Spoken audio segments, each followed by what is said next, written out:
Ladies and gentlemen, welcome to our CSS class. As you dey watch this CSS class, I go assume say you don already learn HTML.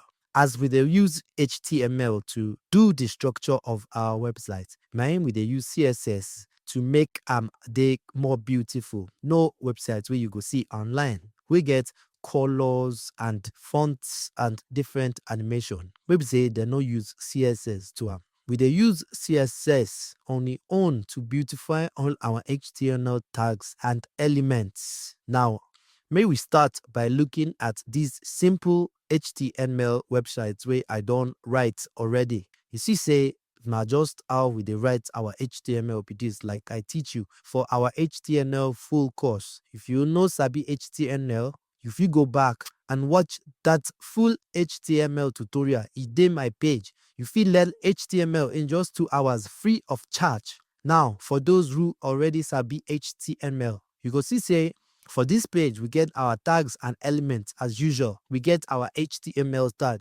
wey be where we dey put everything for our website. Then we get our head. For inside this head, na we dey put the title of our website and other meta information wey be say our viewers no go see. Now, inside the body elements, we get our heading and paragraph. Now, this heading and paragraph, we go quick apply CSS to show you how CSS dey work. Once you write your HTML tags like this heading and paragraph, the browser will help you display am with the default settings wey be say all the browsers dey get. But these default settings na just for them to show am to your viewers. They no dey beautify anything. Now you go come beautify am using CSS. CSS na cascading style sheet. And you get 3 different ways where you fit apply CSS to your page. The first way na to apply directly to the HTML tag itself. For instance, this heading1 tag, I go apply CSS style inline. If you apply for the tag itself, na im we dey call inline CSS. How you go do am? Say you go give am attributes. Remember, say we discuss attributes for our HTML lesson. So you go give am style attributes. You go say style equal to, then you open quotes like normal. Then you go come start to dey specify the kind styles where you want apply. For this one now, we go change the color of our text and we go change the font size. Now, after you apply this style inline, you go check am for your browser and you go see say everything don dey applied. You fit use this method to apply CSS to any element for your HTML page. But as you go don know, if you dey apply CSS this way and you get plenty elements for your page, very soon everything go dey crowdy and stuffy. You no go even know which one belong to which one. And the person wey dey come to inspect your code, or any developer wey go work on your code in the future, go dey very, very confused. Now, while we get other ways wey we fit apply CSS to our code. The second way na to add am for your head section. Now, I tell you say most things wey dey your head section no dey show for your browser. The only thing wey you fit see na the icon and the title wey go show for the tab. So if you write your CSS for this head, your viewers no go see the code wey you dey write unless they inspect your code. But the browser go know say im go apply your CSS style to all the elements wey dey your HTML code inside the body section. So we go just move our CSS style wey we write inline. We go move am up here to this head section. Instead of using attributes now, since we know dey write am inline, we go just use style opening and closing tag. Then we go write the element we want apply this style to. In this case, our H1. So we go write our H1, then we will open curly brackets, close curly brackets, and inside the curly brackets, we go write our CSS style. So now, may we apply the same style we apply for down here, up here. And then may we do some CSS for our paragraph tag as well.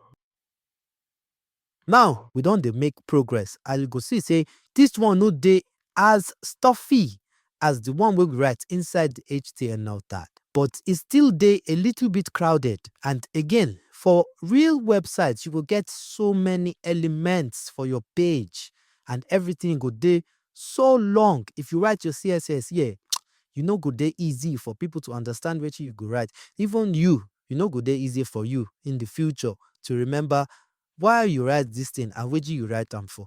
Na why e good to separate our CSS file completely from our HTML file, which bring us to the third way. This third way na the most accepted way to create CSS. Now, you will open a new CSS file. You fit use every main for your CSS file, but for our main CSS file, most people dey use either main.css or style.css. We go use main.css.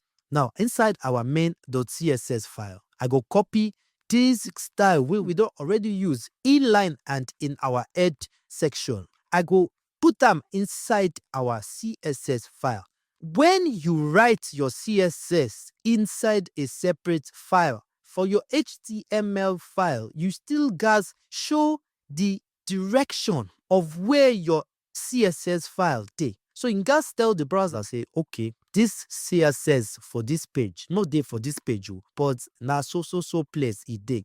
How you go take draw am? Say you go put a link, and for this link tag, you go say the rel my style sheets, and the type you go say my text/CSS. Even though this one no dey compulsory again, the two compulsory things, but to say, okay, I that link of rel style sheets and my href, which is the source, the place where this CSS be.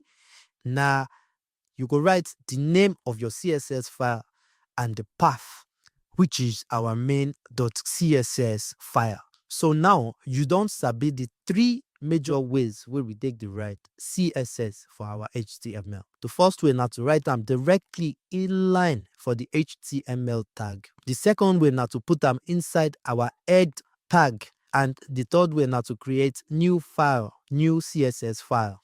The next thing we will go discuss now what we call CSS selectors. CSS selectors now just a way for us to choose one particular element like h1, p, bev, or whatever, and then apply styles. But choosing the general names of your tags and elements no be the best way to apply CSS. Why?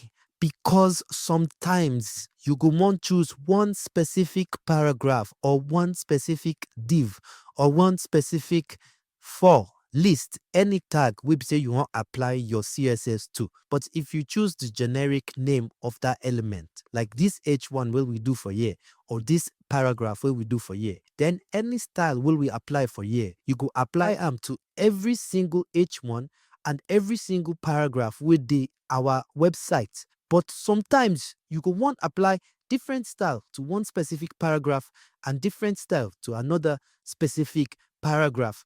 Now, while we get different kinds of CSS selectors apart from the general names of the elements. Now, for this part of our lesson, I will show you how you go fit select specific elements using something other than the generic name of that element. To show you more CSS selectors, I go use this HTML code. As you see now, this is my just regular basic HTML setup. We get our head and we get our body. And inside the head, we get our link to our style sheets, will be our main.css file. Now, for our body, we get heading and we get div, we contain 3 paragraphs, and then another div, we contain link. Now, we go to style all of these elements separately. First thing we'll do that say, we go style our paragraph, but we go use the element selectors. Now, I don't tell you about element selectors before. When we take the select element, without choosing one particular element, but we dey choose all those elements. So now, we go target all our P instead of one specific P. We go use this one to change the font family and the line height. Now, as we dey do all these exercises, I will introduce you to different kinds of styles we fit add to our elements. For this one now, I will introduce you to the font family style. Wetin be the font family? Font family the font wey you wan use for your elements. In this case, for our paragraph, we wan use all these fonts. Now, for the font family style, you fit provide up to 3 options and you go separate all of them with commas. The first option na wetin the browser go use first. So na it be your main style, your main font wey you dey use. But because say some browsers no dey get some fonts, we get the opportunity to use our second font family. Na it go be the second one wey you provide. Now, if they no get this first one and they no get this second one, then you go use the third one as backup. Now, this third one, we need to use one specific font. Instead, we dey use one family of fonts. Why we dey use family of fonts? Because see, if they no get our first one and they no get our second one, for the third one, we dey say, okay, no choose one specific font. Just choose any font wey you get wey fit this family. We get different types of font families, including monospace, serif, and sans serif. Also, if you dey use font wey dey say the name na 2 words, you guys use quotation marks. Now, the second one wey we go use for our selector na a way to choose specific tag under the generic element tag. For instance now, you see say for our HTML code, we get 3 paragraphs. So we will apply style for only one of these paragraphs. If we use our generic P tag to apply the CSS, then it go apply them to all 3. So instead, we go use class to choose just one of these paragraphs. The class attributes na little with the set for inside our HTML file to the name of that class. So you go fit use that name for your CSS file. I go show you how we dey do this one now. We go our HTML file. We go write the name of the class. So let's just write mundane for this paragraph class. Now, the name wey you choose no really matter. The things will matter most, like say, any name will you choose for your class, you go the CSS file, then you go write dot the name of that class, and then you go open your curly brackets like normal.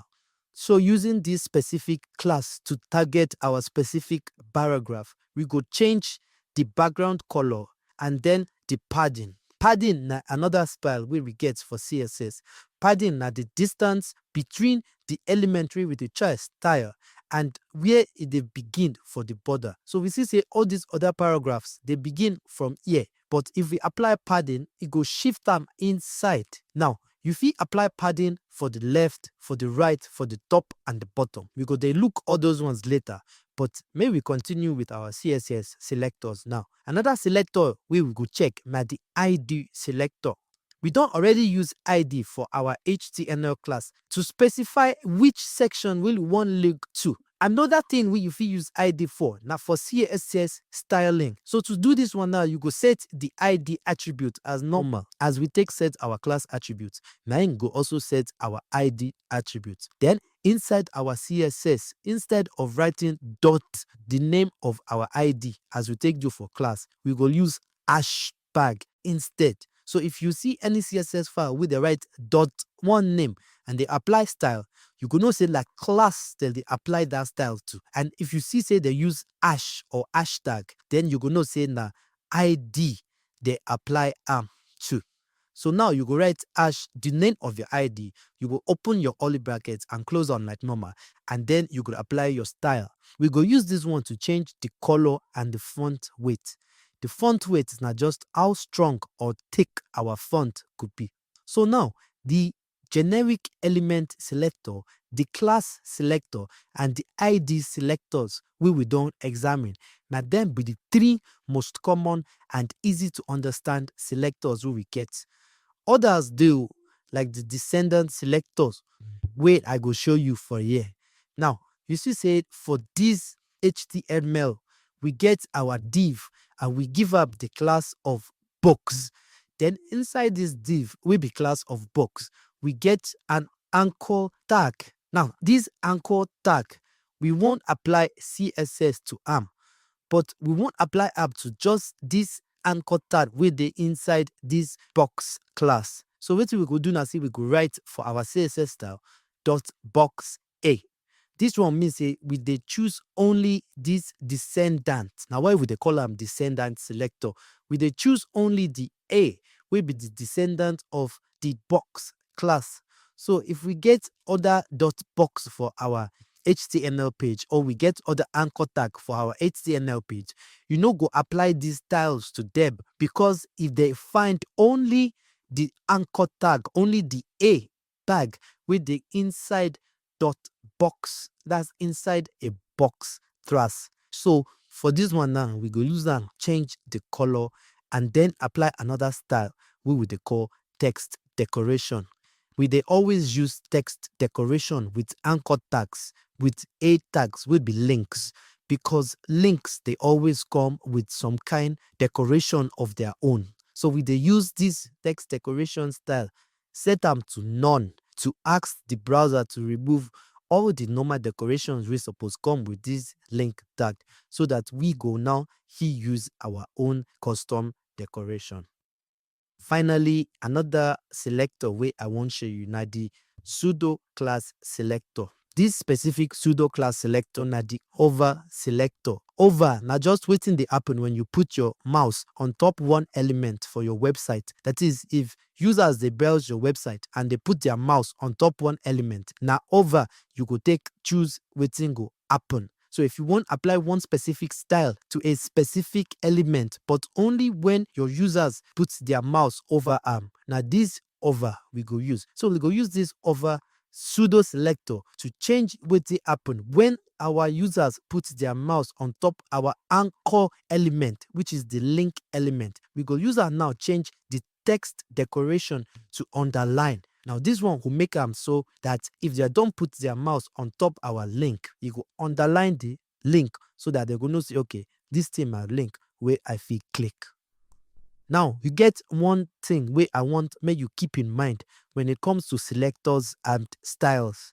Now what would they call specificity rule? Specificity rule they come into play if you get different styles applied to one specific element and you don't wonder which one will come into play. For instance, if we use the generic tag to apply styles to one specific element, and then we use the pseudo selector to apply different style to that element, and then we apply different style to that element with the class, which one will go into effect? Now the specificity rule will take the solve this problem.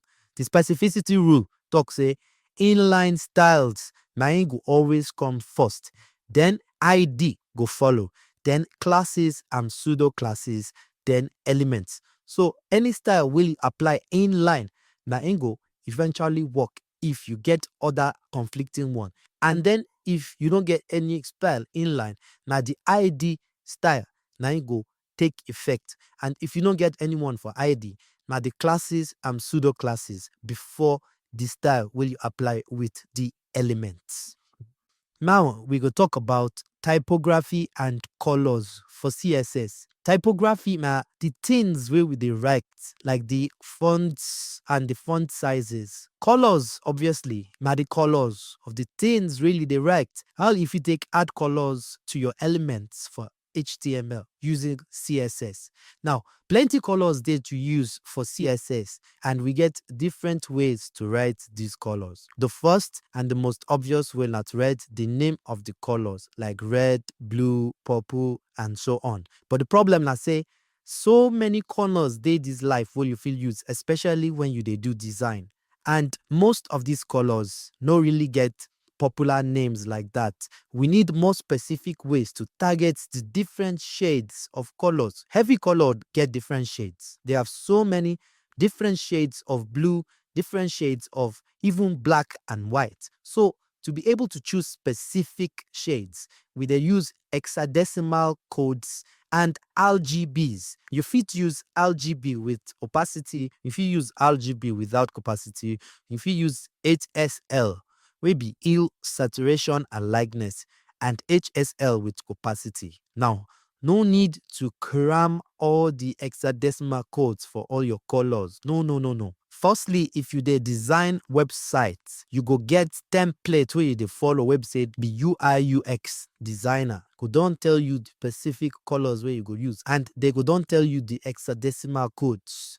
Or if you dey create them and you no get any templates, your code editor and other tools dey wey be say you fit use select colors. They get color pickers, so you go just select the color and it go automatically give you the X code, the HSL code, and any other color code wey you need. So make I paste this HTML and CSS codes. In the HTML, you will see say we get the standard boilerplate and we use uploaded fonts. Now, to use uploaded fonts, you go places where they get custom fonts. Google might be the most common, and they get so many beautiful fonts for free. So you go link to your font using this code where they here. You could just change the link. You could all copy that link from Google or anywhere where you get your fonts, and then you go link to using this code for here. The font we they use now na Roboto. Now, inside the main body of our code, we get two divs. This first div gets one H1 and paragraph. Then we get another div inside with two paragraphs. Now, each of our divs and paragraphs get their own classes so that we go fit style them specifically. Now, for our CSS file, we go set our font, main font family to be Roboto, and then we go set sans serif as the backup. Then we go set the line height of our font to be 1.6 and the color to be this shade of black will be the 333X code. Now, for the second class, the main title class, we go use the font size style. Now, this is what we go use to increase the size. I want make you pay attention to how they change size, particularly to the metrics where they use. To change size of elements for our CSS, no matter if my text or the box itself or the margin or padding or anything, we need to specify the units, which is the metric. We get different units, but the most common are the pixel, rem, m, and percentage. Pixels, my px, my im we dey take they provide absolute size. That is 1 pixel, 10 pixel, 20 pixels, any pictures really you choose will be the same size anywhere for your code, because pixels as a size no dey dependent on any other parent or child elements. To make you understand what I dey talk more, we go look at one unit wey no be absolute, wey be relative, and example na the m unit. This em now, not be say it gets any specific size on its own. It just dey talk say we want the size of this element to be the same size as our parent element. So now if you get one parent element now, where the font size like 16 pixels, and that inside this element, you set another element to be 1m. What we the top and say, I want make the size of this element will be 1m, be the size of the parent element will be 16 pixels. So n no fit work if you no get the size of your parent element. Usually most parent elements they come with default size.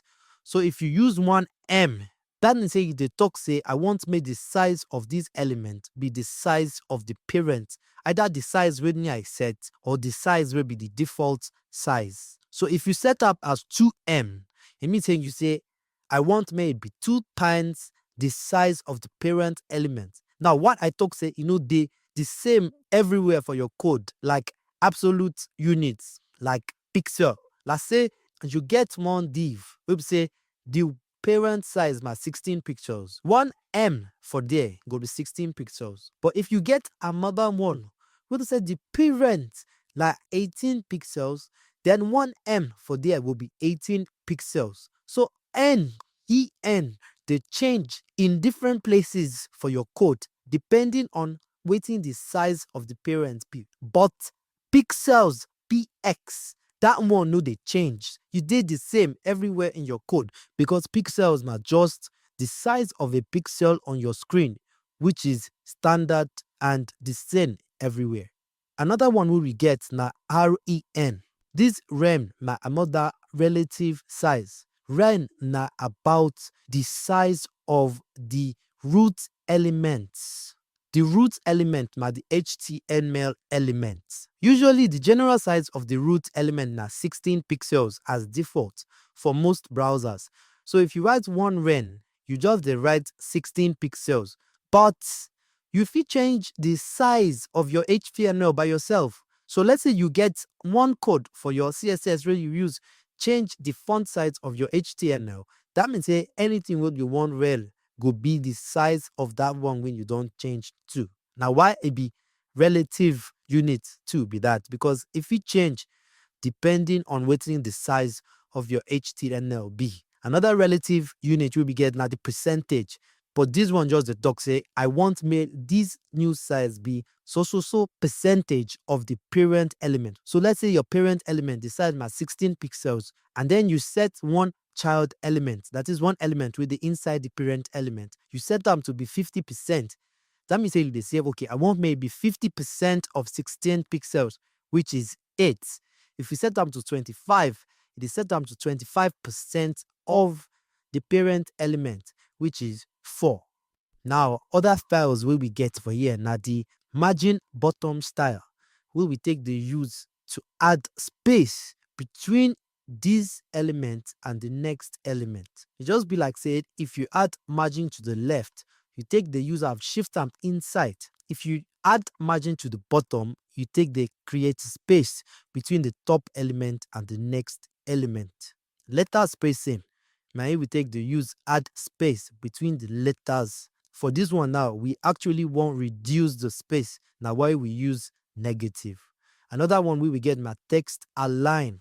Text align with the use align our text with the use justify am. For instance, if you use text align as left, in which case you go push your text to the left. If you use them as right, in which case you will put them to the right side. And if you put them for center, using text align as center. If you use text align as justify, you go add even space between them, so that the space on the right will be the same as the space on the left, and the space between the alphabets too could they even. Now, for the paragraph which the class highlighted, we want add background color. We go add yellow color to the background. The default style for background color now none. So all these other paragraphs and all these other elements, so you see, they don't get any color for their background because now the default be that. So if you want add background color, if you use this style. Now, one of the reasons why we they add background color, apart from to beautify our element, now because sometimes we go want see the full size of our elements, that is the full size of the box. I could explain box model for CSS next to you, but what you need now simply say all the elements where you see for your HTML file, everything na box. You just move you see the box because they not get background colors and borders by default. So now we don't set our background color for this one to be yellow, and then we go use adding of 1M. Border radius of 4 pixels. Border radius, we the use and specify how round the edges of our box will be. Again, I tell you say by default, all the elements like box, but you know for yourself, if you apply background color or any border, it will then show you the border of your box. Now, if you want to make the edges of that box stay round, you go use border radius. The higher your border radius, the more round your border could be. And eventually, if you give them the maximum, if you use them turn your box into a circle. We go still do that one later. But for now, may we move on to font width. We add our font weight as 500. We then use font weight to determine how strong the text could be. The next thing we will go look at now, one of the most important tips to know when it comes to learning CSS, and now what you would call box model. Box model just means say CSS and HTML as a whole follow the box model.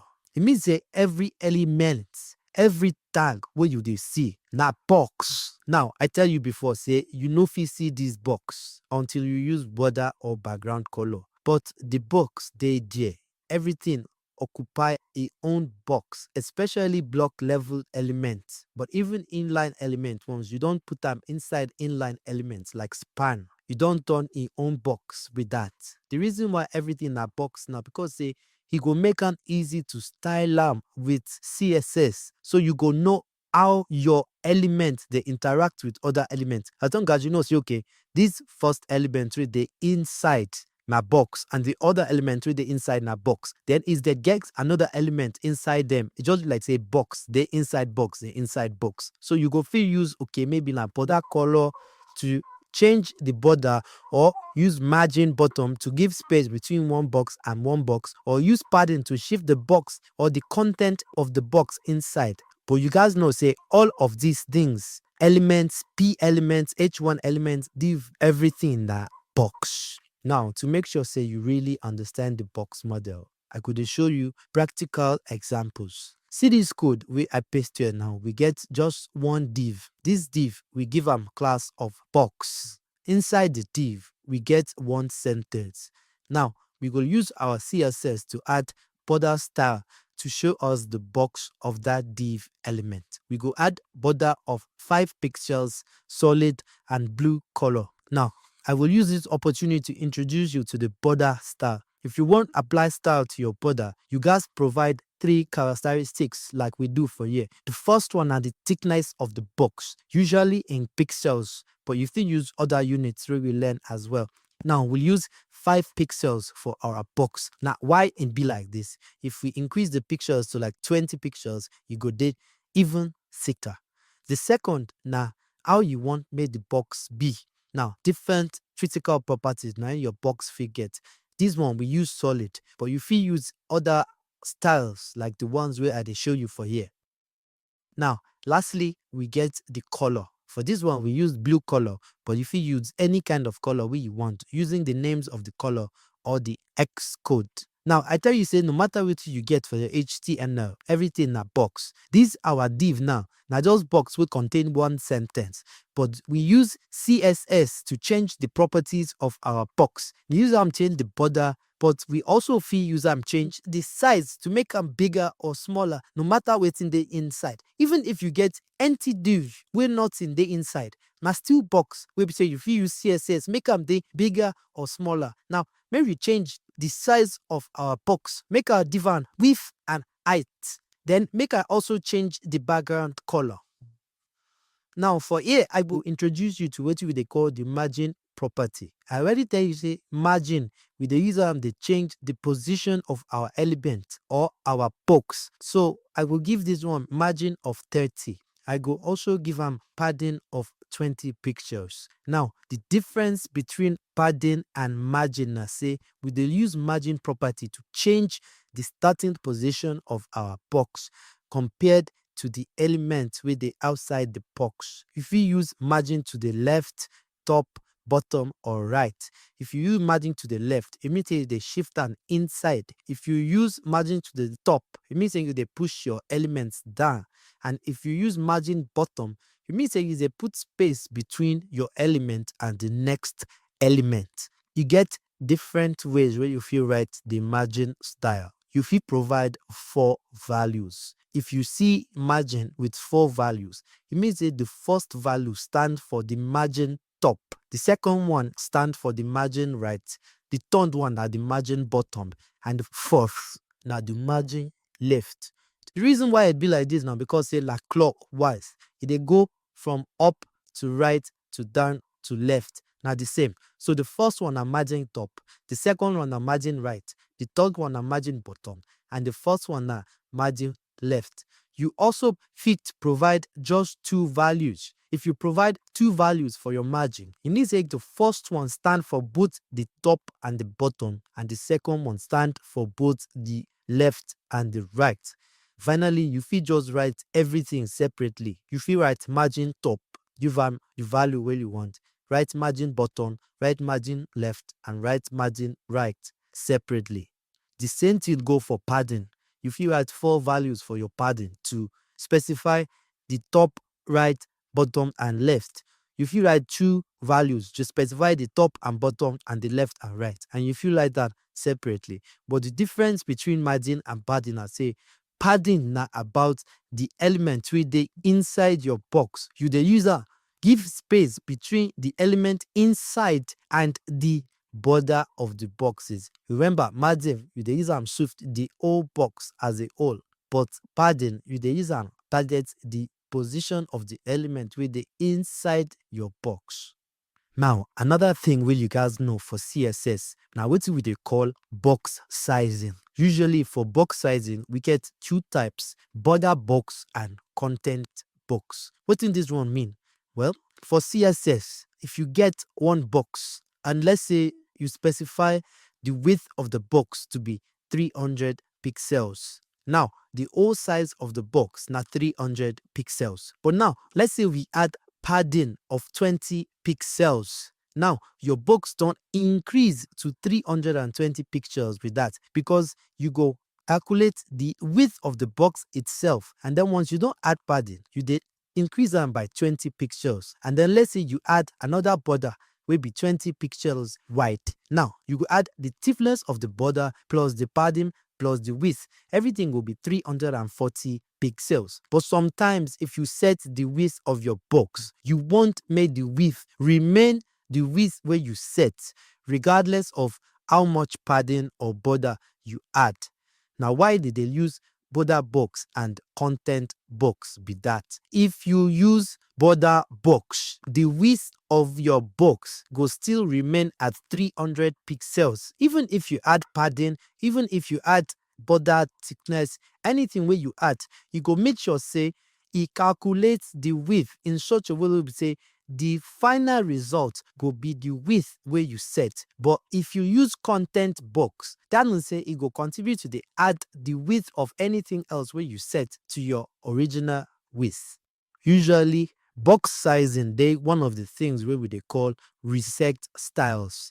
Now the things where developers like to they set at the beginning of their CSS to apply them to all of their HTML page, sometimes to set their preference and sometimes to reset some of the default style let's say the browsers could apply to your HTML page automatically if you know reset them. Now, the most common reset styles be this. You see here for the first one, we get box sizing to border box.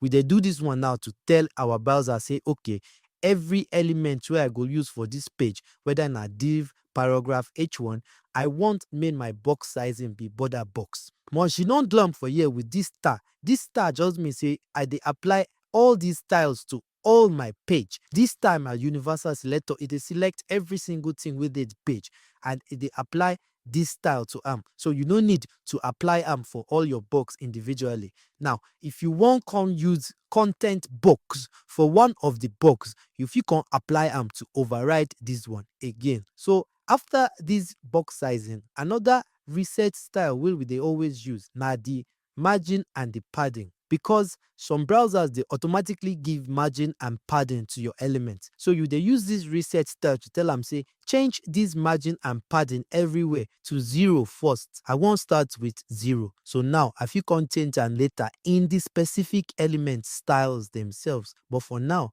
I won't reset everything to 0. The next thing we will go talk about now layout for CSS. I will first look at the basic layout.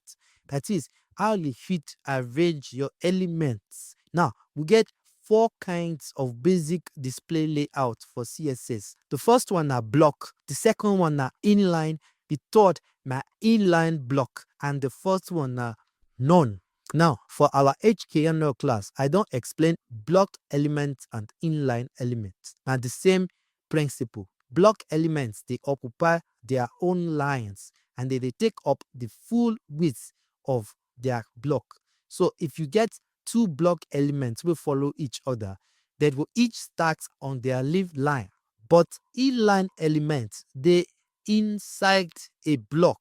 So, they know they occupy their own line. If you get inline element, it will go start on a new line. It go continue with the block. Example of block element now div h1 paragraphs. And example of inline elements.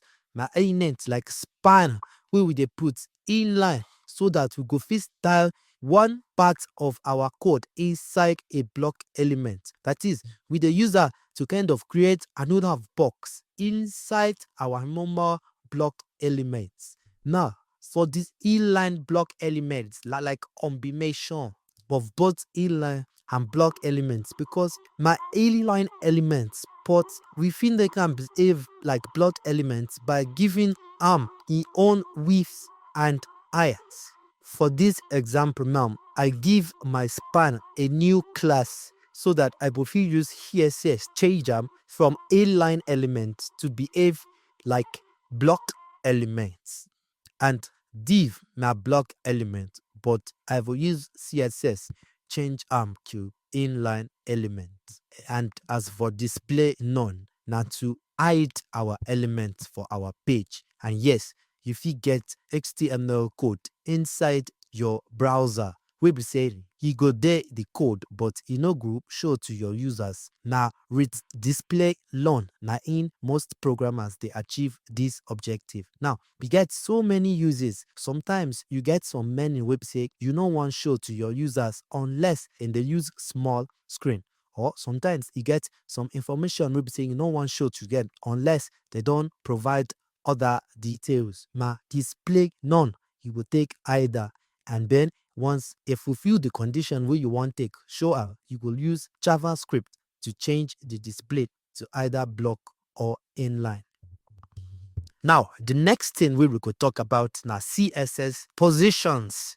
You see, apart from how you arrange your elements for your website, another thing wey you guys understand na where exactly you wan put your element on the screen. And positions na one of the ways where you fit take do this one as a web developer. So for CSS, we get 4 main positions: relative, absolute, fixed, and sticky. Now, you dey use position with directions. So if you wan apply position for one element, the first thing wey you go do na say you go first specify which position you wan use, if na relative, absolute, fixed, or sticky. Then after, you go come specify where exactly you want make this thing dey for the screen with your directions. The directions wey we get na top, left, right, and bottom. You go use these directions with specific value to specify the distance of that element from the initial position. Now, all of these things fit no make sense to you, but once I start to show you examples, you go understand. May we begin with position relative. Now, position relative go help you move your element to the place where you specify with your top, bottom, right, and left properties. Now, you see here for our HTML file, we get 4 different divs. This our first div.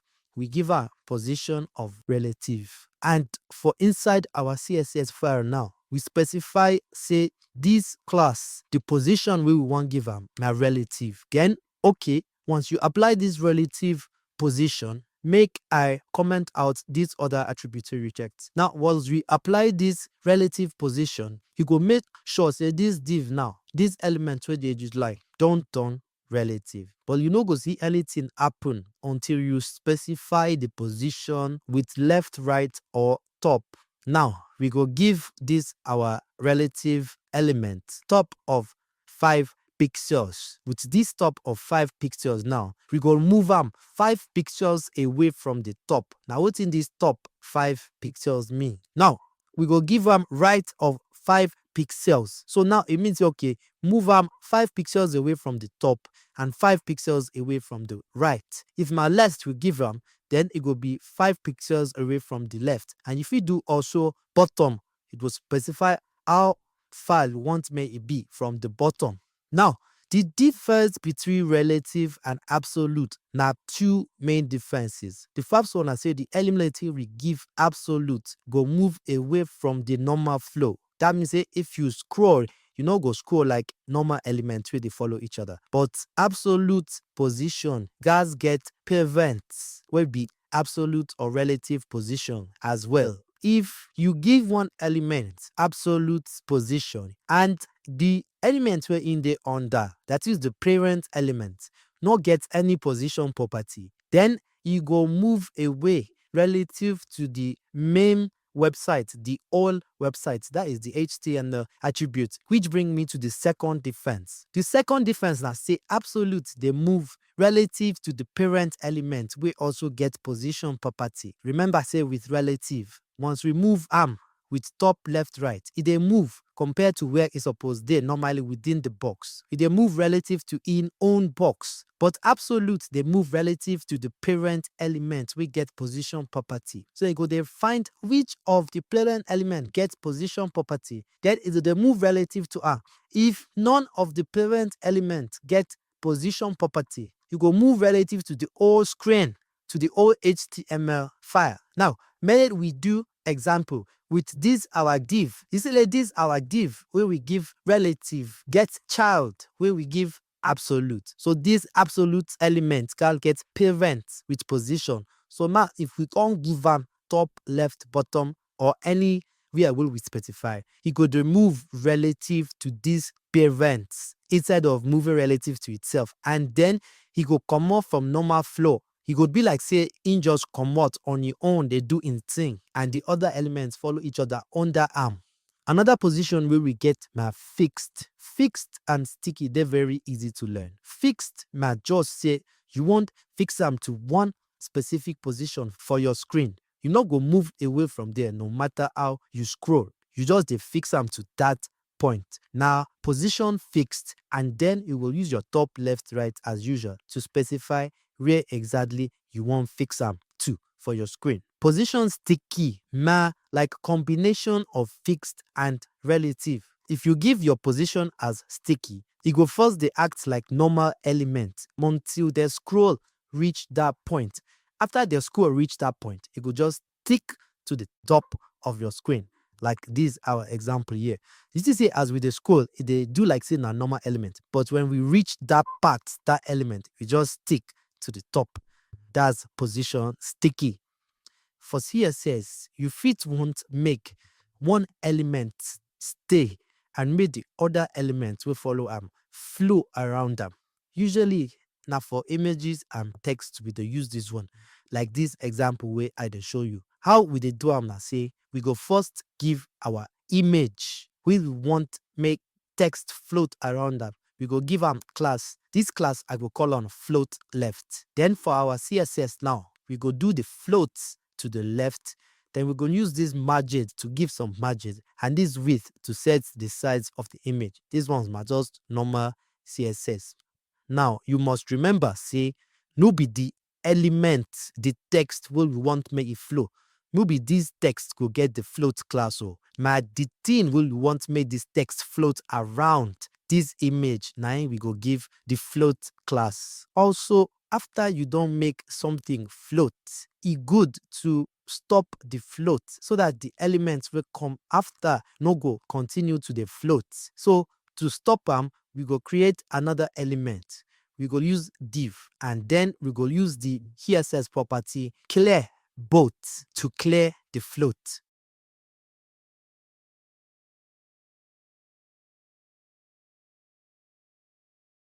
Now we go discuss two things will be probably the most important things to know for CSS. These now which we they call Flexbox and grid layout.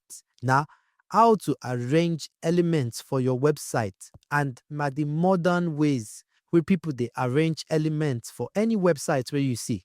You will see how the headings, the sections, the boxes they arranged on the website. Now either Flexbox or grid, now that they use. We will cover both Flexbox and grid, but we will start with Flexbox for now. Now, first thing to do to use Flexbox, now to create one container, we go be flex container. This container fit be paragraph, it fit be div, it fit be any block element, but 99% of the time, na div we dey use. So you go create one div will be the container of all the things where you want arrange, all the elements where you want arrange. If it be image, if it be paragraph, if it be text, headings, you go create one div where go contain all of them, where go hold them. You will unset this div as display flex. When you set an element as flexbox with displayed flex, it go automatically become flexbox and everything inside the div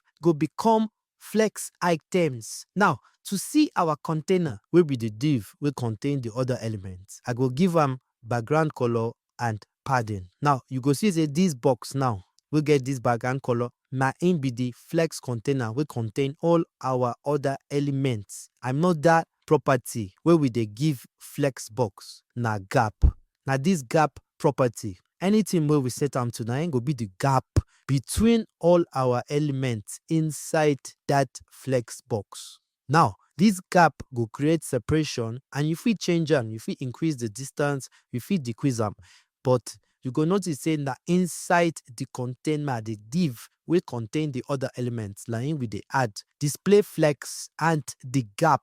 We get some properties where you will add to the individual items inside the flex container. But first, you go make the div will contain them to be display flex and you go set the gap of the children, that is the flex items, where they inside the container.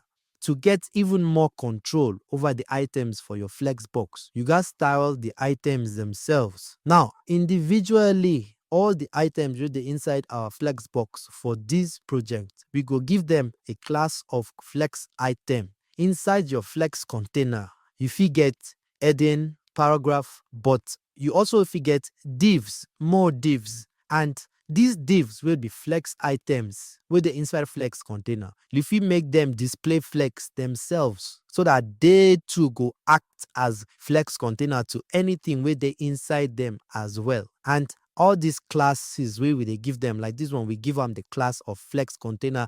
This one, we give them the class of flex item. No be the style. Oh. Remember, classes like anything where you name your class. If it be anything. So, just because we name this one flex item and we name this one flex container, you know me say this flex item to no fit behave as flex container. All these classes na those names. Now, wetin you put for your CSS file as display flex, now you go make them act as flex container. Now, for our flex items, we go set the CSS with a few properties. We go first give them background color.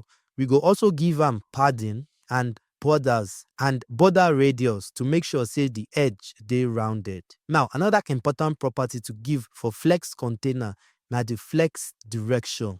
The flex direction na go show how all the items wey dey inside your flex container go dey arranged. The default na row. So if you don't give any flex direction property, all the items wey dey inside your flex container go dey like the default, go dey like this, like mama. But if you want change the direction from row, then you will use flex direction of column. Now, you see say for row, they dey side by side. Now the flex direction with that. Row just mean side by side. But if you use column, then they go dey stacked on top of each other. So column na on top, while row na side by side. Another flex direction we get na row reverse. Row reverse na just row, but he go start from the end and from the back. He go start with your last element and end with the first element. And we get column reverse will also be column. We go start from the last instead of from the first. Now, when you get your div will be flex container where you make display flex, automatically everything with the inside go arrange itself as flex direction of row. But now if you want change them, if you change them to any of these ones like column reverse or row reverse. Another important property to give your flex container na wrap. This wrap just dey show wetin go happen if the window of your browser dey too small to accommodate all the rows of your Flexbox. So Flex Wrap gets two options, wrap and no wrap. If you give the property as wrap, you may say all the items as the window dey smaller, they go move on to the next line. They go wrap to the next line. If you give am no wrap, it means say they tell am say no move to the next line.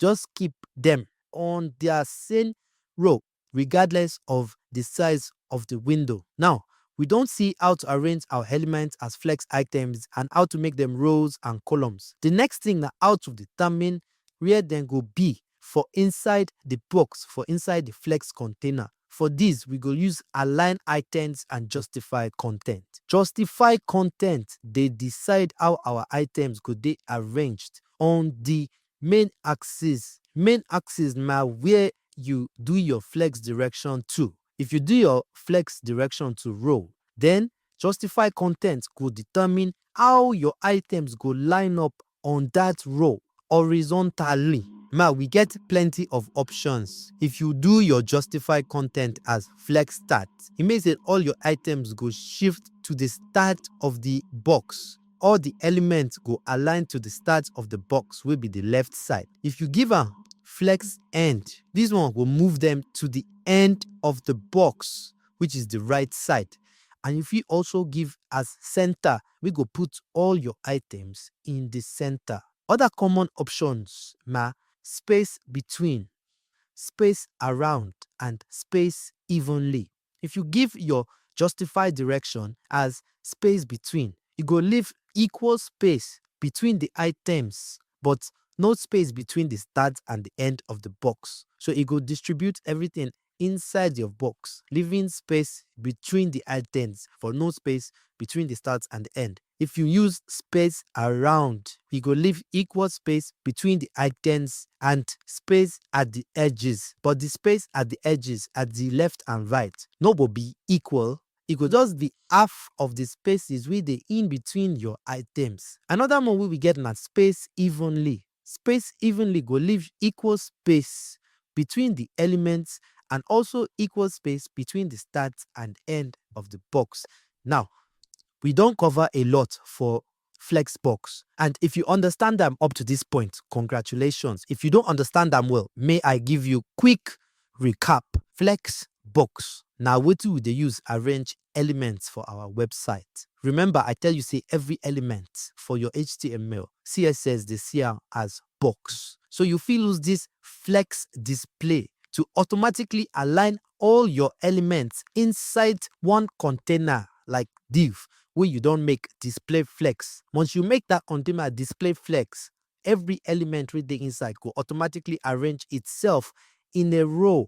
Now, once they automatically arrange in a row, you fit use flex direction to change the rows, and you fit use gap to change the spaces between each of these elements. This one dey very important. For instance, if you dey make navigation menu or even sections for inside your main website display, if you quickly put them inside container and make that container display flex, you go automatically arrange everything in a row. And then if you can use justify content to align them, maybe you want put them to the left or to the right, or you want put equal spaces between them. Now, Flexbox you go use do am. Now, after justify content, we get align items. I tell you say justify content, we take the user align our items in the horizontal side. That is the main axis for our flex row. If you want align them vertically, you want decide how it will be vertical wise. Now align items you go use. May I quickly show you some options what we get for align items to decide how our elements go align vertically. We get stretch. This stretch, if we give our align items a stretch, you go stretch our elements to occupy the full size of the box. May I increase the height so that you go fit see this one. Another option for align items na flex start.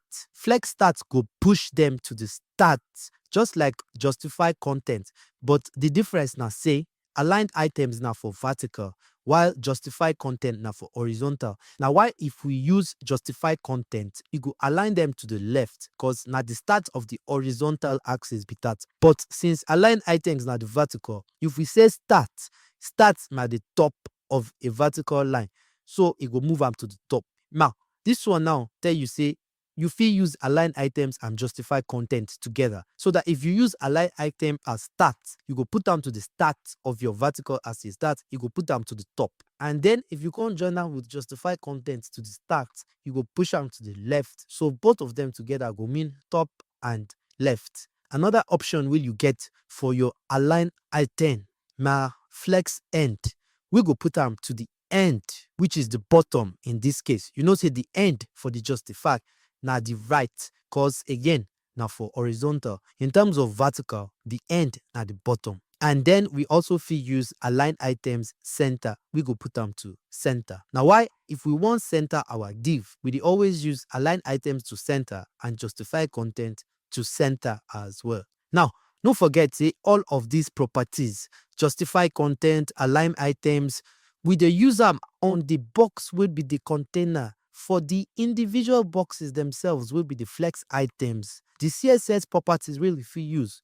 Now, flex grow, flex shrink, and flex basics. Flex basis na the size of your flex item before it starts to dey grow or shrink. Now, you fit add the same size for all your flex items. If we use flex basics of 150 pixels, you just dey talk say, okay, the size of all my flex items before we start to dey increase or decrease our window size na 150 pixels. Of course, if you want, you fit also give each individual item different flex basics. That's different size initially.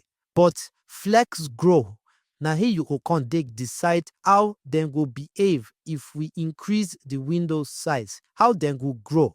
This one are mainly for responsiveness because most people get different screen size. So if they talk say, okay, how make these flex items behave if the screen size they increase? Now Wetin flex grow they about be that. Now, if I add flex grow 1 to one box and I add flex grow 2 to another box, and both of them get the same initial size flex basis, if we increase the window size, this one where I give 1, it just means here I dey tell am say you grow by half of wetin this one will get 2 go grow. Make I show you the example.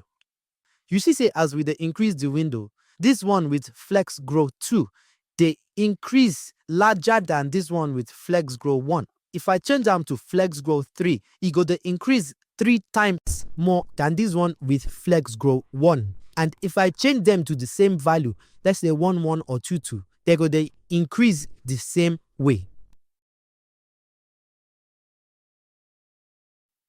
Now, flex shrink, not the same, but for the opposite direction. For if we shrink our window size, if we decrease the window size, we talk say, okay, by how much these things go reduce. So if we give one flex shrink of 1 and we give another flex shrink of 2, you may say with the talk say maybe the one we get 2, they shrink faster more than the one we get flexible of 1.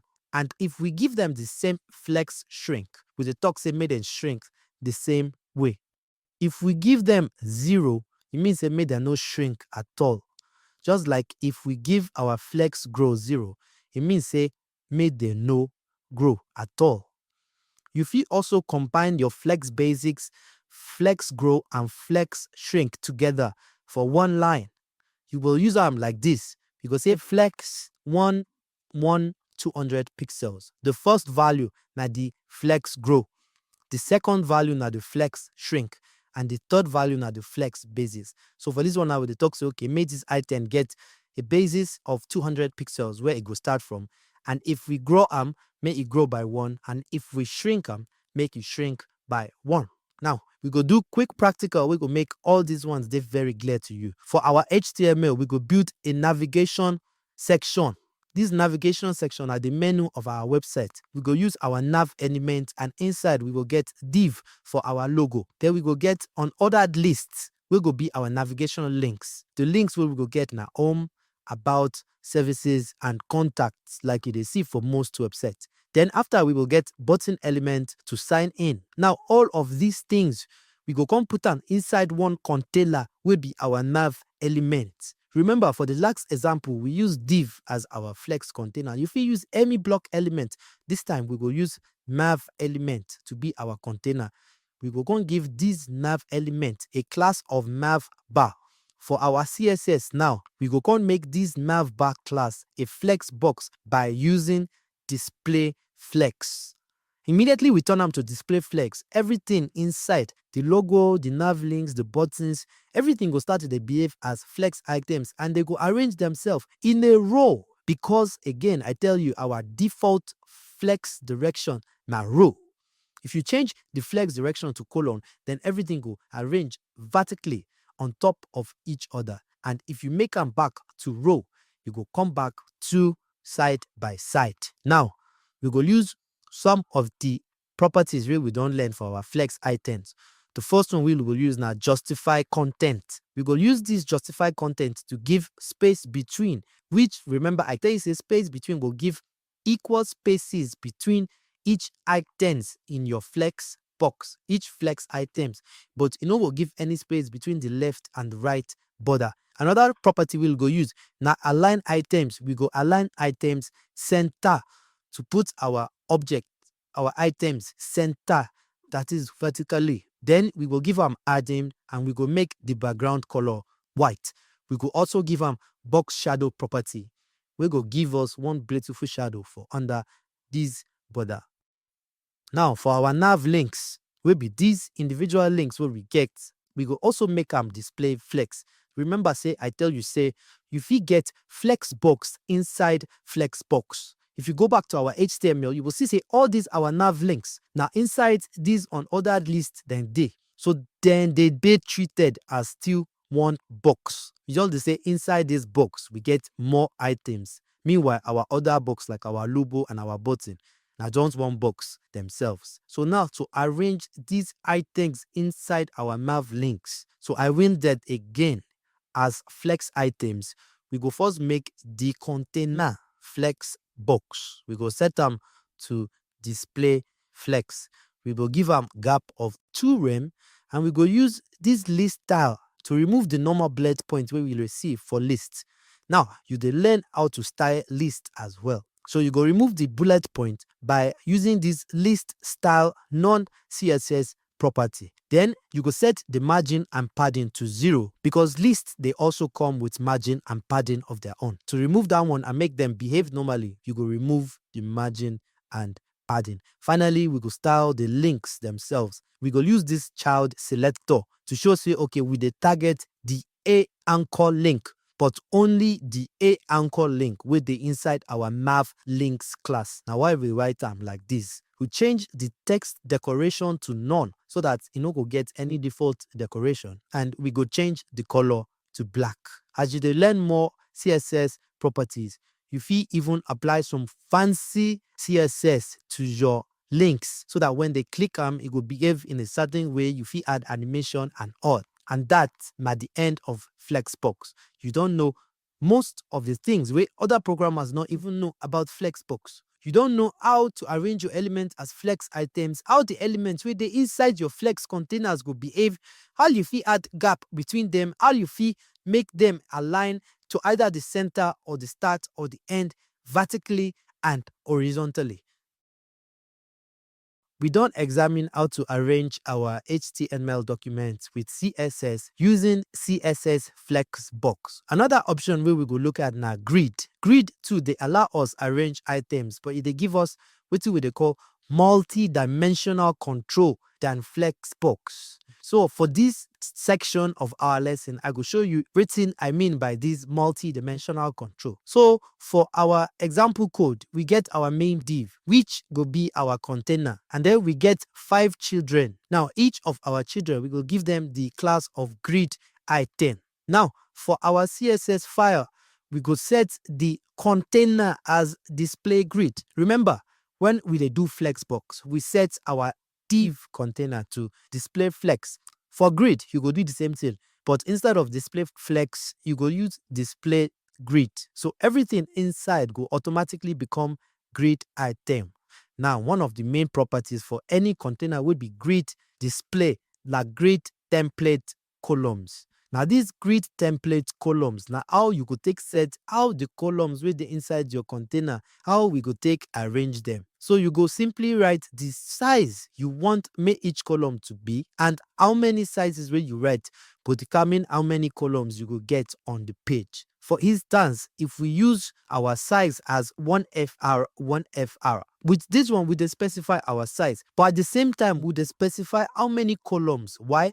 Because na only two sizes we write. This FR na size. So because if we say 1FR in one place, then 1FR in the second place, it means say na two columns we get, one fraction for the first column and one fraction for the second column. This FR na fraction e mean. In other words, we want two columns of equal sizes. If we write 2FR, 1FR, na still two sizes we write. So we go get two columns, but one na two fraction and one na one fraction, which means the first size, the first column, go get 2 times as big as the second one. If we write 3FR and 1FR, it means that the first one go dey 3 times as big. Now, let me look at example where we say we write 3 sizes instead of 2. So instead of 1FR, 1FR or 2FR, 1FR, we go write 2FR, 1FR and 1FR. In this case, you go see we get 3 columns. The first one dey twice as big as the other one because na 2FR. Then the second one na 1FR and the third one na 1FR. So those two go be the same size. Now, if we get columns of equal sizes, we fit use the repeat function to specify this same thing. You fit just numerize how we dey write the repeat function and it will make am easy for you. How we dey write am na we go write repeat, open bracket, and inside the bracket we go put two things. The first way we go put na the number of columns wey we want make our grid get. So we go use 2 to say, okay, we want 2 columns. Then the second one, you go come use am talk the size. If we say 2 and 1FR, it means say we want 2 columns and each column may be 1 fraction. If we say 3 and 1FR, it means say we want 3 columns, but may each of them be 1FR. And if we say 2FR, it means that we want 2 columns and make each of them be 2FR. Another thing we you guys know for CSS grid na say you know they're limited to fraction FR for the unit of your size. I can tell you earlier in our CSS tutorial, we get several units for size. We fit use something like 200 pixels for our size. So instead of 1FR, we go use 200 px, 200 pixels. It go still work, but the difference between FR and pixels and why people prefer FR na say FR dey responsive. Pixels no dey responsive. By responsive, I mean say if fit adapt depending on the size of your screen. For instance, if we use FR and we say 1FR, 1FR, it means that we dey talk say share this screen into 2 and any size where we get divide them between these 2 columns. If you dey increase the window, it will still dey share them equally. And if you reduce the window, you go share them equally. But if you use pixels, I mean, think the time and say, regardless of the window size, you guys use these pixels where I specify.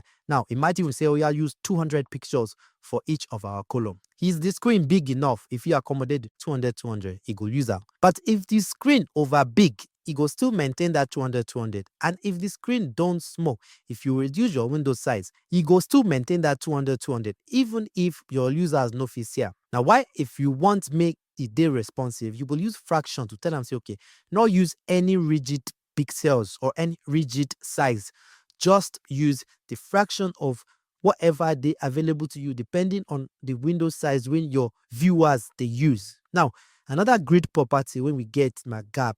Gap just to show how much space we want between each of our columns, each of our elements, just like with Flexbox. Then for grid, we will also use padding as well because we still deal with box model. Now, for our individual grid items, just like with the flex items, themselves will take their own CSS properties. The grid container will you put all your grid items inside. Now we give all those properties will we specify before. But each of our individual grid items too will get their own CSS properties. May we give our own normal background, then change the color, then we will give am padding of 20 pixels and we will give am border radius to make the border dey rounded. Then may we look into this very important property for grid display, grid align. Just like with Flexbox, we will get justify content and align items. Grid also get justify and align, but for Flexbox, na justify content and align items. For grid, we get justify items and align items, and we also get justify content and align content. Make we start with items, that is justify items and align items. Items, we dey use am decide how all of our items go be. For example now, may we use justify items center and align items center. You see say e shift our items to the center. If we use start, it will shift am to the start, and if we use end, it will shift am to the end. We fit also use stretch to stretch our items. Then with content, we dey use am decide how the whole grid go be. Justify content na for horizontal alignment and align content na for vertical alignment. So if we lose justify items, you dey do horizontal alignment for all your items, but when you do justify content, you dey do am for the grid as a whole. So justify na still horizontal in both cases, in both items and content. We just dey say if we use justify items, we dey do horizontal alignment for the items for each individual items, but if you do justify content, you dey do am for the grid as a whole. Same with align. Align na vertical for both items and content, but if you use align item, we dey align the items themselves vertically. If you use align content, we dey do the grid as a whole. Now for our CSS, make we use some properties for both justify content and align content. Wetin you fit use na space between, just like in Flexbox, wey be say you go get space between the items but no space in the end and start borders. Then you get space around, where you will get little space in the end and start border but more space between the items. Then we get space evenly, where you will get equal space everywhere. If you also use start and end. Now I tell you say one of the main reasons why we dey use CSS display grid na because say e fit help us achieve responsiveness. I go show you how we go even make your CSS display grid items more responsive. We go use wetin we dey call repeat function. To use the repeat function, you go write repeat open bracket, and inside the bracket we go get two things just like before. But remember, before we specify the exact number of columns wey we want as the first thing in the bracket, and the second thing we say na the size of each of our grid items. With this one too, na the same thing, but we dey write am in a different way. Instead of specifying the number of columns wey we dey use, we dey change am to auto fits. And this one we dey say, okay, we know why we restrict you to a certain rigid number of columns. We want make you determine the appropriate number of columns depending on the size of the window of our readers, of our website viewers. How it will take determine the appropriate number? He will check the size wey we specify. And now in the second argument, the second thing for this bracket, we go specify another function. This time we will use the min max function. This one na our way to say we want the minimum size of our grid items make e no dey less than this size wey we specify. We go use 250 pixels, and we want the maximum to be one fraction. So no matter how small wey our window get, you no go shrink the items to be less than 250 pixels. Instead, you go move them down so that we get only one column. And then for the maximum size, that is, if the window don dey big enough, it go make each item one fraction. I don't want make you dey confused by this thing we just do, because it's just as easy as the things we would do before. Before, we use repeat. Inside our repeat function, we give them two arguments. We put two things inside. I tell you, the first thing we put now how many columns were made a day inside our grid container, and the second thing we specify the size. So back then, we will use 2 and 1 FR. With the talk say we want to use 2 columns and make each of them be the same fraction. This one too now the same thing. But for responsiveness, we no say use 2. We say auto fit as the first argument. Say now you go determine how many go fit.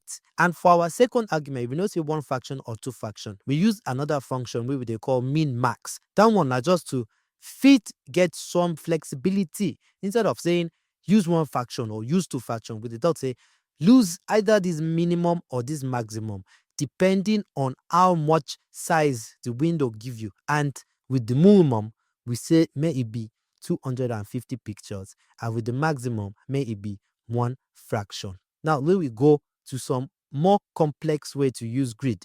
More complex, but effective. And if you learn them well, it will make your life day so easier because you could just use this one.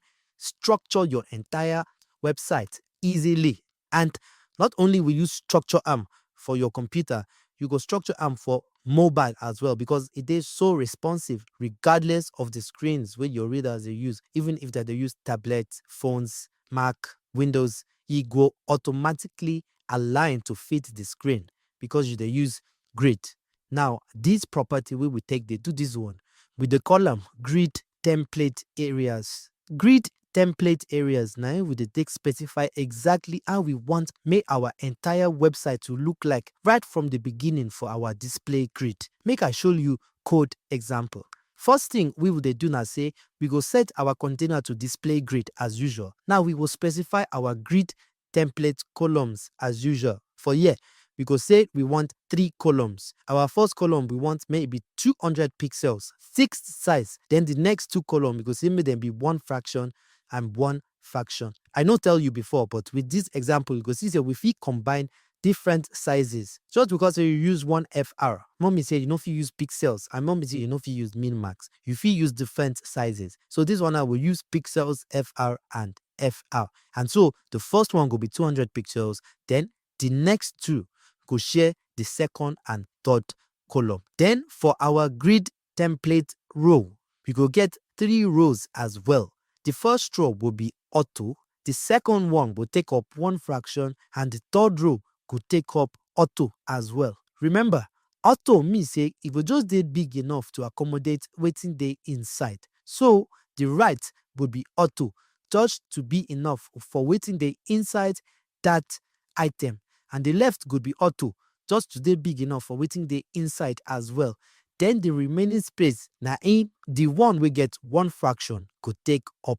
Now, with these 2 properties, we don't specify, say, our website will get 3 columns and you could get 3 rows. The next thing now, to use grid template areas to set up how our divs could take up these columns. So for the grid template columns, we get our 3 columns and our 3 rows. We go use this grid template area to say, okay, our first row, we want may it be header.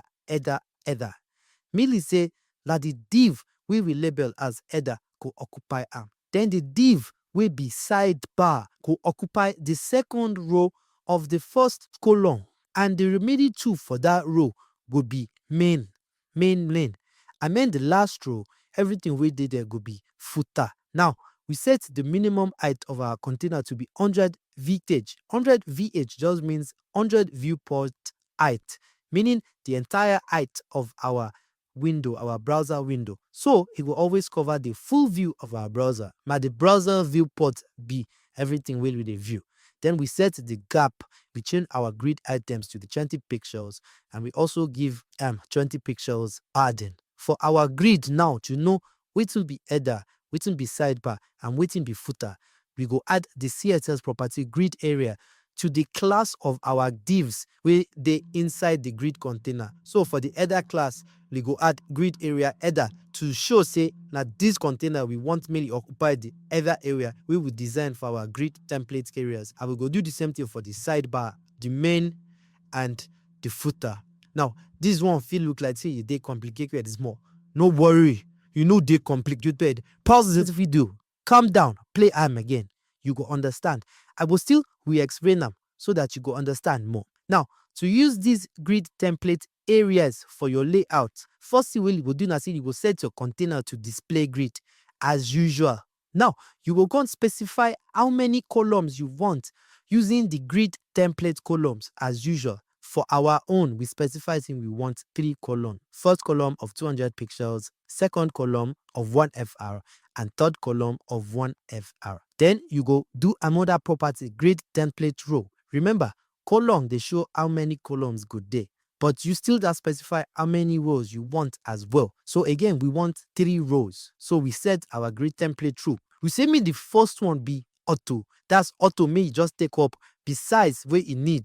Then we say me the second one be 1 FR and the third one be auto as well. So basically, auto go fix just waiting the inside that their box, inside that their own container, inside that their div. Then the one where they middle will take up the rest because now one fraction. Now we don't use this one specify the rows and the columns of our website, of our container will be displayed grid. We'll remake the container of our website. After now, we can use grid template area to specify which div we want to occupy certain areas. So for this grid template areas, we say, okay, our website, we don't set them already to get 3 columns and 3 rows. So for the first one, we want maybe header. So we all go down to label the div we want to occupy this header as header. Since the CSS don't say, okay, we don't get the structure of our website as 3 rows and 3 columns. We want to make the first column be header, and we don't get our div we label as header. Now this if I go put to this header position. Then we go down. We say make this one be sidebar main. So the sidebar will occupy the second row of the first column. It will all go which div we label as sidebar. Now this one, it will put them for here. Then we say the second and the third will be made and main. Okay, will that be the main? You go down, you see the one will be labeled as main. Then finally, the last row, we say maybe footer, and footer. Which div be footer? This one. Now I go occupy all of these places. Now, how will they use grid template area Peter? And not only does this make our websites beautiful, we will also make up they're responsive as well.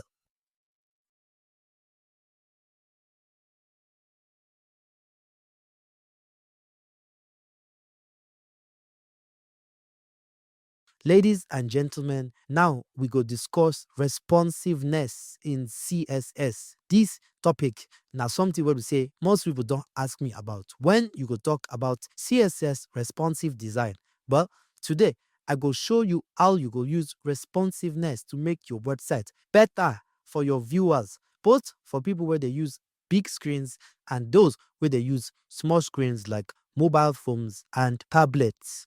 Now, Wetin responsiveness dey about? Here says responsive design. Na im we take dey lay out how our website go be depending on the screen size wey our readers dey use. We dey use CSS responsive design to adjust the size of the images, the text, the headings, how the divs go dey structured and everything else so that e no go look the same everywhere. You go adjust to the kind of screens wey our users dey browse with. Now, first thing wey you wan do for responsiveness na say you wan use this MEPA tag, this meta name viewport and content width, device width. Na im go tell your browser say first of all, this width to device width means say show my website based on the width of the device wey the users dey use. Because sometimes you go enter one website for your phone, e go still dey show big website like e dey show for computer and your readers go gats dey scroll arrow to the left and right to view am because the content dey bigger than the screen of the phone.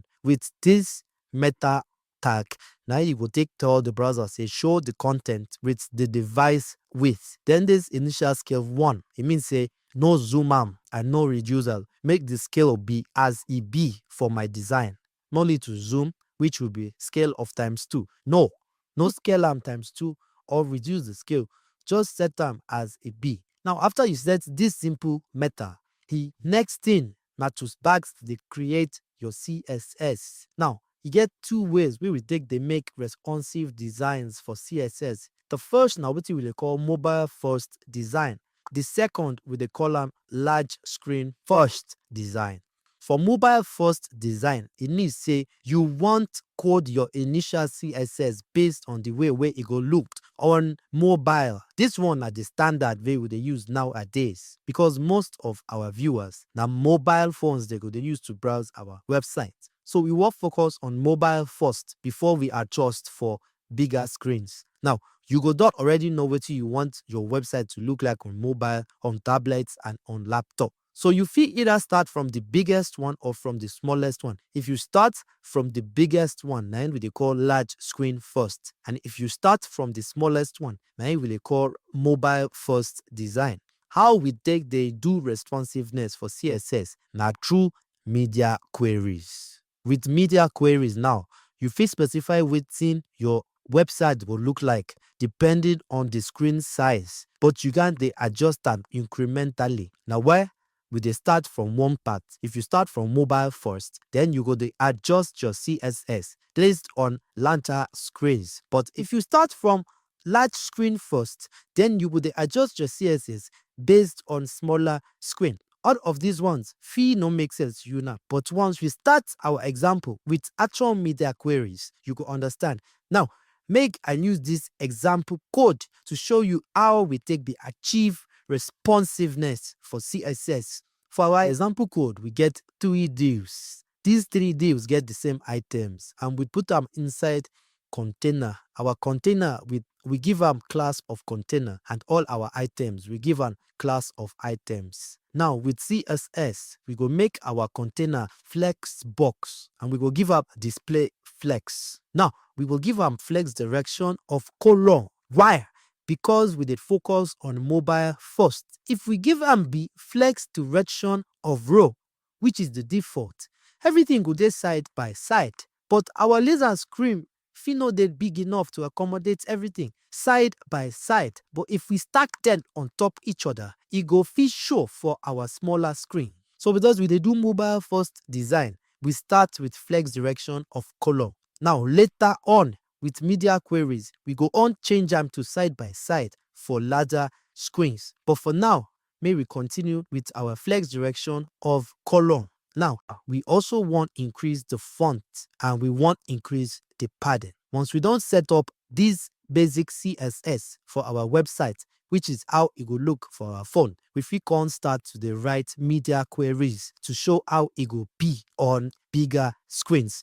To write media queries, you go first write at media, then you go open bracket and specify which we call break points. Break points at the point of say you want me the new CSS styles start to the apply. For our ablet, we specify a breakpoint of mid width 768 pixels. With the talk say this breakpoint, the minimum width of 768 pixels. Now the breakpoint we use for take guide with that. For laptop, we use minimum width of 1024 pixels. Now, what in this one mean? Shay, you guys memorize these breakpoints? No, you don't need to memorize these breakpoints. In fact, you don't even need to use the same breakpoints every time. You think it's easy Google, what is the breakpoints be for each kind of device? But if you understand the meaning behind why would they use these breakpoints, you save go fee deduce the right breakpoints for yourself. Which way we mean by this mean width of 768 pixels, right? Say we dey tell our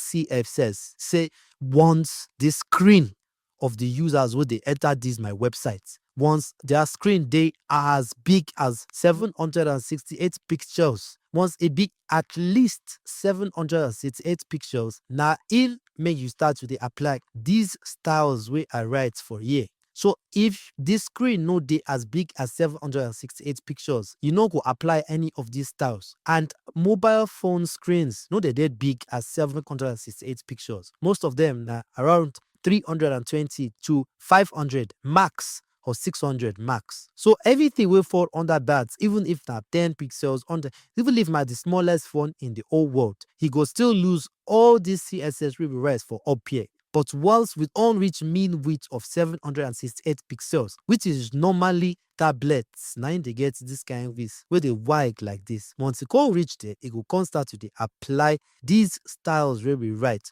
on that. So now for this mean width, we want to make our font size increase and we want to make our padding to increase. And then instead of flex direction of column, because now our width don't increase, we fit put our divs side by side and it will still make sense. So because our screen don't increase, we go change our flex direction to be row inside the curly braces. Now after, we go all increase our breakpoint again. We go undo mill width of 1024 pixels, which is for laptop. Why we dey do this one? Because when the screen decrease for laptop, we also want make the font dey bigger and we want make the padding too dey bigger. Of course, we want make the flex direction still be row, but we no need change am here again because we don't already change am for the minimum of 768. So it will still apply for this one as well. All we need to do here na just to increase our font more and our padding more. So the first CSS ring light up here now for screens wey dey less than 768. And then once you reach 768, it go change to this CSS. And then once it change to this 1024, you could apply this CSS as well. You see, said the only things will change for these media queries, that the things where we change, all the other things where we touch, all the other CSS properties where we apply, where we touch, cause still they did. Now only the things where you want to change depending on the screen size, now you go change with this media query. If you use media query, do anything. If you use and change background color, if you use and make things disappear, if you use and change how divs they arranged, how big your text size is, how big your images, whether the display they hidden or you go show out if you use media query. Now, make I show you all of these things with actual example of the websites. We go build these websites. I will go make them look like this for mobile, like this for tablets, and like this for laptop. Again, we will do mobile first. We go begin with the CSS for how we want to make our website look for mobile. We go put everything inside container. This container, we go call our main page. Then we go set this main page to display flex. And for our flex duration, we will make a column so that everything goes stack on top each other. Then for our header, the container we hold all our header, we go make them stick to the top with position sticky and top 0. We go also give them background and box shadow and Z index. This Z index now so that it go always be on top of the other elements. Because we don't give them position sticky. And you say, well, we scroll, it go still stick to the top. And we won't make it on top anything else where they that place. Now why we give them this Z index of 1000? You know, usually it give them 1000. 1 day enough, 2, 3, 5, 10. If you use any figure where you like, as long as it is higher than 0. Now for nav, we go make them display flex. We go make them justify content of flex between. We go align items to the center and we go give them padding. For our menu button, which is the menu image class, now the 3-line menu, we would call hamburger menu. This hamburger menu, we want make it show only on mobile. So we will give them, to start, we'll give them display block so that it will show for this mobile setup. But eventually we will use media query to hide them so that it no go show for laptop and big screens. Now we go also style our links. We go style these links for how we want make it show when it is show, but we don't want make it show on mobile. All of these styles will we give them now how it go show once it starts with the show. But for now we will give them display of none so that it is hidden on mobile by default. If we set the display to block, flex, or any other display, you go show. But for now we don't want make it show, so we set them to display none. Then we set these all other properties for our navigation links. Now for our card grid, which is the div we contain our content, we go make them display grid. And we go all make this grid a 1-column grid. We give them just 1 FR, meaning just 1 column of 1 fraction. Then we set our gap and our padding. We go still increase the columns depending on our screen size. But again, we dey start with mobile first. Now why we give them 1 column of 1 FR. Then we style our individual cards. We add padding, we add image width and height. And then we see our final result of how it will look on mobile. You see, say on bigger screens, it still look the same way, but we could change them. We could change them by adding breakpoints and media query. So on tablets, again, now the same rules do am at media, open bracket, close bracket, right? The mean width, the breakpoint. Then under, we want show our navigation links and we want hide our hamburger image. So we set our navigation links display from none to flex. We change the position to static and we remove the box shadow. Then we also remove the border of our navigation links and we change the padding and the margin. Finally, our grid, we make have 2 columns instead of 1. Since we get the size to accommodate 2 columns now, because our width don't dey bigger, we use 1FR, 1FR, which is the same thing as repeat 2, 1FR, which is just saying we want 2 columns, each of 1 fraction. Now, all of these go apply for our bigger screen. Any screen with it bigger, and this 768 will be set for here. Everything go apply. But you see, say as we dey increase this window, it change. But even if we dey increase and they go, it still no go change. And if we turn them to full laptop screen, it still no go change. If we want change them for bigger laptop screen, we go add another breakpoint as we do before. Now, for this bigger laptop screen, we go change our column to be 3 grid column. So we will use 3 1FR, which is still the same as writing 1FR, 1FR, and 1FR. Now, as our screen they get bigger, our CSS could change. You go first turn to 2 column, then it goes turn to 3 column. I remember, we no need to always begin with mobile first. I tell you now the standard nowadays with that and at the best practice because most of our users now mobile that they use. But if you also use large screen first, if you want do now basically the same thing with one major change in the breakpoint. Now may I give you example to show you. We go back to our first code, but instead of starting with mobile first now, we go start with laptop first. Because we do laptop first now, we will change our flex direction to start with row, which is the same thing as not writing any flex direction. I tell you with Flexbox, the flex direction now automatically row if you no write anything. So if we delete this column, it will become row. Then we go change our font to be the biggest and the padding to be the biggest. Now for our mean width, for our media query, for our breakpoints, we no fit use mean width again since we dey start from the largest screen. Now we go use max width. We go save for the max width of 768, which is for tablets. Change the styles to this one. Take a VAM like this. For mobile first, we use mean width to say if the width, now wetin we write and above, that if it is at least this width, change the CSS. For this one too, my like that, but we use max width to say if the screen at this size or below, use this one. But for everything where the above then, which is laptop and bigger screen, use the main one where we write before. Now, we will change our flex direction and we will change our padding and font size. And everything is supposed to work as well as before because now pretty much the same thing. We just said before, we start with mobile first and we use mean width as our breakpoint. But now we start with laptop first and we use max width as our breaking point.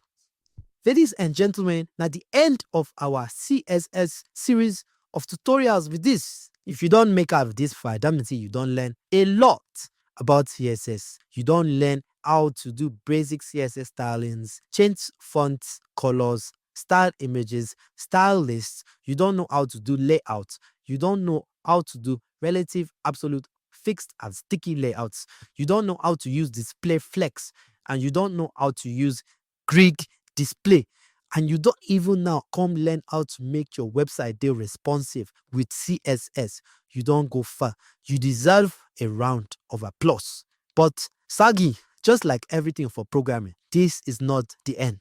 Even something like CSS, don't they very advanced? There's a lot where you still you continue to dey learn for CSS. You feel learn animations with CSS. You feel learn how to use functions and variables with CSS. But no need to worry about all that for now because for now, you don't get the basic knowledge as a beginner to move on to JavaScript. For JavaScript now, you go learn how to apply dynamic styles, how to use JavaScript to apply CSS to your website based on conditionals. You will fit check if your users don't click something and then you will use that if to change the style. If you change colors, background, everything depending on what your users they do. My JavaScript, we take they do that one. We get free JavaScript tutorial for this page, but we also get paid courses. The difference from the free and paid courses, and I say the paid courses get projects where if you take practice and actually build things with what you they learn, because if you just they learn tutorials and you know they build, it thing no fit enter your head well well. But for now, if you relax, drink better garri with cold water and enjoy your night because you don't try. See you in the next lesson.